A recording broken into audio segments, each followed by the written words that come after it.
Jeunes, hyper connectés, mais aussi vulnérables sur les réseaux sociaux. Applications, forums, autant de nouveaux terrains de chasse pour d'éventuels prédateurs sexuels. Je fais attention, je suis pas sûre qu'ici on se soit déjà fait embarquer par un truc où on a perdu le contrôle ou je ne sais pas quoi. Ouais bah si, C'est vrai? Si, moi ça m'est Ah, je arrivé savais une pas. fois. Non, en vrai, non, enfin je me suis pas fait embarquer, mais c'est des gens qui provoquent des menaces ou des trucs comme ça. Tout le monde reçoit en ce moment les fameuses demandes, des sites de cul, on va dire, où c'est vraiment des demandes où les gens font « Bonjour, tu veux voir mon corps ?» Et bah tu réponds pas, tu bloques, mais c'est vrai qu'on en reçoit beaucoup. Comme les autres, celle que nous appellerons Justine se sentait protégée, bien à l'abri d'une mauvaise rencontre derrière son écran. Mais il y a 4 ans, alors qu'elle est encore mineure, en quelques clics, elle se retrouve à bord du véhicule d'un inconnu. Tout commence sur un forum de discussion, elle s'interroge sur la sexualité. Un participant lui répond. Justine précise qu'elle a 15 ans et demi. Eh bien, il y a des échanges de mails, il y a des échanges de photos ensuite, plus ou moins sinueuses, dénudées, sensuelles. Et ensuite, ça commence à faire des rencontres, non plus virtuelles mais réelles. Et c'est à ce moment-là que la machine est entre guillemets en marche.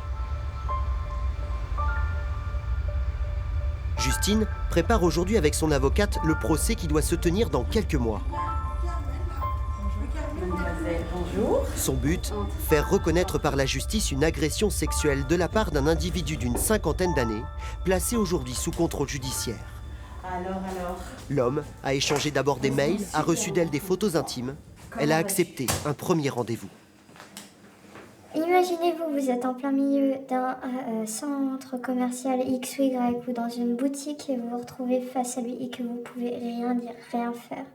Et que la seule solution que vous avez, c'est soit il envoie les photos sur internet de vous, soit vous y allez. Selon Justine, l'agression a eu lieu dans la voiture après un court trajet en périphérie. Pour son avocate, ce dossier est la preuve qu'un jeune n'est en rien protégé derrière son écran. Pourquoi on y va? Pourquoi on y va? Ça pue. On y va. On y va parce qu'encore une fois, on a créé des choses. On a la culpabilité aussi d'avoir déjà échangé avec quelqu'un dont on ne sait pas trop ce qui va se passer. Mais peut-être malgré tout, on a un espoir parce qu'on va mal, qu'il est quand même sympa et qu'il va m'écouter. Parce qu'il y a beaucoup de vulnérabilité aussi chez eux. Au-delà du fait qu'ils ne soient pas matures, il y a beaucoup de vulnérabilité. Ah oui. À 20 ans, la jeune femme est toujours suivie par une psychologue et fait encore des crises de panique dans les transports en commun. Le cas de Justine est loin d'être isolé et toutes les tranches d'âge sont concernées. Sur certaines applications, elles sont parfois très jeunes, se mettent en scène dans des chorégraphies. En ligne sur ces réseaux, des amis et des inconnus qui postent des commentaires ajoutent des petits cœurs aux vidéos.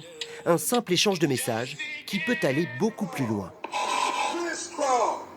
Au sein de la brigade de recherche de la gendarmerie de Poitiers, l'adjudant Eric mène des investigations concernant un homme âgé de 20 ans, interpellé pour viol sur mineur dans l'agglomération poitevine durant l'hiver 2020. Le suspect a échangé sur un réseau social avec une enfant.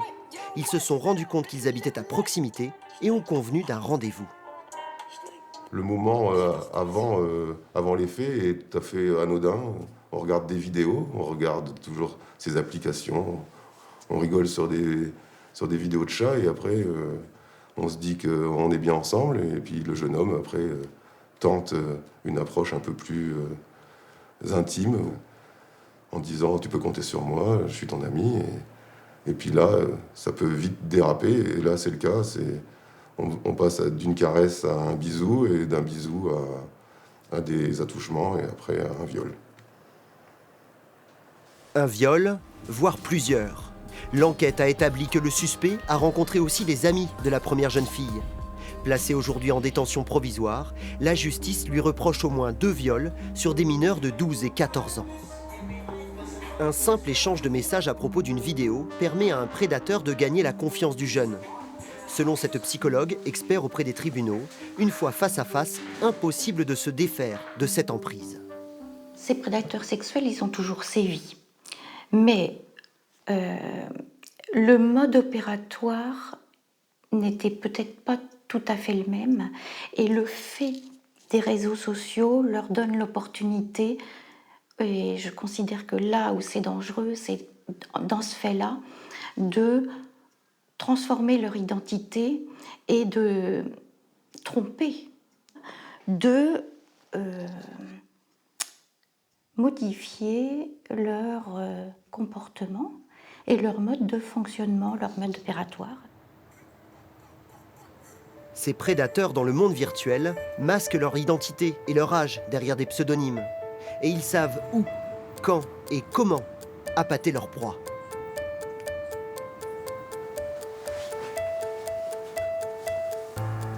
C'est ce qu'a découvert ce détective privé.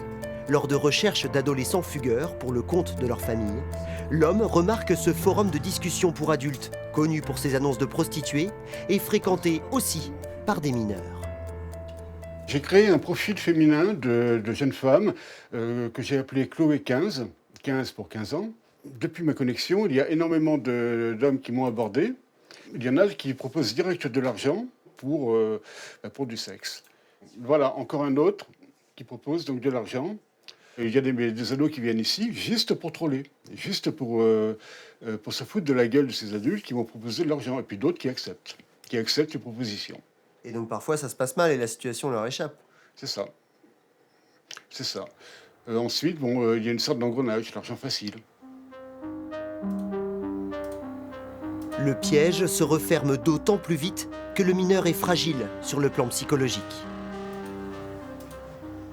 C'est ce qui est arrivé à celle que nous appellerons Margot. Lorsqu'elle a une quinzaine d'années, Margot se sent seule. Elle se connecte à ce site pour adultes. Et un jour, elle mord à l'hameçon. Un premier rendez-vous est fixé avec un homme, dans sa voiture, un dimanche après-midi, sur un parking désert. Il me dit « Non mais faut que t'enlèves tout ». Et moi je me dis « Comment ça, faut que j'enlève tout ?» Et du coup je m'exécute et tout ça. Enfin voilà. Et du coup il commence à se rapprocher de moi, à me caresser, tout ça. Et puis en fait, on a fait que ça. Et après ça, je me rappelle, il m'a donné 70 €. Je trouvais que c'était plutôt étrange et tout ça. Mais j'étais plutôt contente d'avoir eu 70 €. Quand je suis rentrée à la maison, comme ça, j'ai rien dit à personne. Puis je suis retournée à ma chambre, comme d'habitude. Les rendez-vous se succèdent, cette fois dans une maison à la campagne, où l'homme exige des relations sexuelles, toujours contre de l'argent selon Margot. Ma maman, elle s'était rendue compte que j'avais beaucoup d'argent en fait. Et du coup, elle m'a demandé comment j'avais gagné ça et tout ça. Du coup, moi, j'ai pas voulu lui dire sur le moment. Je me rappelle qu'on était toutes les deux assises au salon, qu'elle m'a demandé, sauf que moi, je lui ai rien dit. Margot va mettre plusieurs mois à se confier à l'infirmier scolaire de son lycée et à sortir de l'engrenage. Chez les enfants et les adolescents, ces récits de victimes d'agressions sexuelles sont encore plus délicats à obtenir que chez les adultes. Recueillir la parole des plus jeunes, c'est la spécialité de l'adjudant-chef Floriane au sein de la brigade de recherche. Elle mène les auditions de mineurs au sein d'une salle dédiée au centre hospitalier de Poitiers.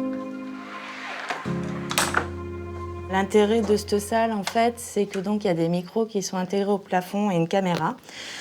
Donc ça permet de discuter avec lui et pas de faire une audition telle qu'on l'entend dans une gendarmerie. Cette salle est utilisée plusieurs fois par semaine par la police ou la gendarmerie pour rassurer les plus jeunes qui n'ont pas toujours conscience de leur statut de victime. Soit elles ne réalisent même pas ce qui s'est passé, elles ne se considèrent pas comme victimes quand nous, on parle avec elles. Soit elles culpabilisent parce qu'elles ont discuté avec ces personnes-là et qu'elles n'ont pas réalisé qu'elles parlaient avec des inconnus. Donc voilà, selon les personnalités, effectivement, c'est un travail à faire où le protocole nous aide justement à les déculpabiliser si c'est le cas, ou à leur faire prendre conscience des fois de ce qu'elles ont fait, qui n'est pas mal, mais qui a parfois des conséquences désastreuses. Pour Margot, le dépôt de plainte, l'audition n'est qu'une étape dans sa lente reconstruction. J'ai beaucoup travaillé sur moi-même, sur mes carences. oui, mes carences affectives, émotionnelles, tout ça. Et puis on a un peu travaillé sur ça avec ma famille aussi, notamment. Enfin, du coup, j'aurais pardonné plein de choses. Parce que pour eux, ils avaient été toujours là, en fait. Enfin, ils n'ont pas vu forcément leur manquement, en fait. Parce que ce qui fait du mal aussi, c'est ce qu'ils n'ont pas fait. C'est-à-dire être plus à l'écoute, par exemple. Parce qu'en parler, c'est ce qui m'a vraiment aidée. J'ai eu plein de gens, du coup, qui ont pu être là pour moi. Qu'ils ont pu m'écouter, me conseiller. Le ministère de l'Intérieur a recensé en France en 2018 plus de 23 000 mineurs victimes de violences sexuelles, dont 70% agressés hors du cadre familial. Impossible en revanche de savoir combien de victimes avaient rencontré leur agresseur via Internet.